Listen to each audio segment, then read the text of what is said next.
before Falling Water was built, Wright's reputation was really failing, and the creation of this monumental structure, Falling Water, really brought Wright back into the architectural spotlight. It really pushed him back into the architecture scene. Yes, it really brought the spotlight on Frank Lloyd Wright, and it really was a monumental building, and he made this for the Kaufman family. And this family was really entertained with nature and the idea of it, as was Frank Lloyd Wright.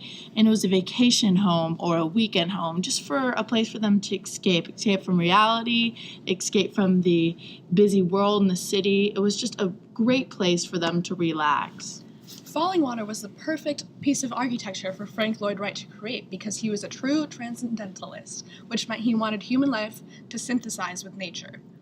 Yes, along with this synthesization, it was the style of organic architecture, and that really meant bringing the nature within the building, within the home, and that's really what the style that Frank Lloyd Wright employed into this home. And he really used cantilevers, which were a platform that overhung the building, and he used these to mimic the actual stone in which the house was on, in which the foundation was built. And it really does mimic that. It really does incorporate the nature within the actual architecture, and it really just becomes one.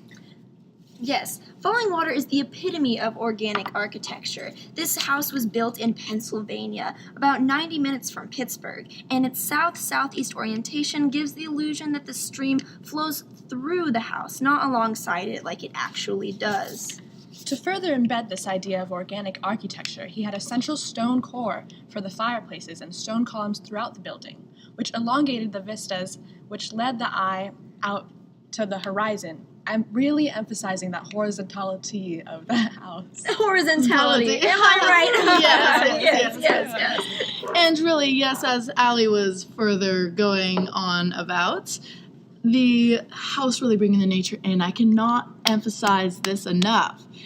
You can see within the house they have stone flooring, which really emphasizes the stone that may be found in nature, and various wood elements. Yes, of course. Wright rejected a site that presented a conventional view of a waterfall or nature. He really, really wanted to bring home this point of combining both the modern home and nature into one cohesive unit. Yes, it really was. It really was about the nature. That was his motivation. That was his inspiration. That was really, really his goal in life, to see this building turn out as it did. Like the nature, the trees outside the home changed colors and made the building truly temporal and changed throughout the seasons. Yes, it really was these trees that showed the versatility of nature and just really outlined his work. Now, Frank Lloyd Wright was just an amazing architect. Yes, he really could branch out like the trees, am I right? Yes, you're right, Sarah. He was just so versatile. Yes.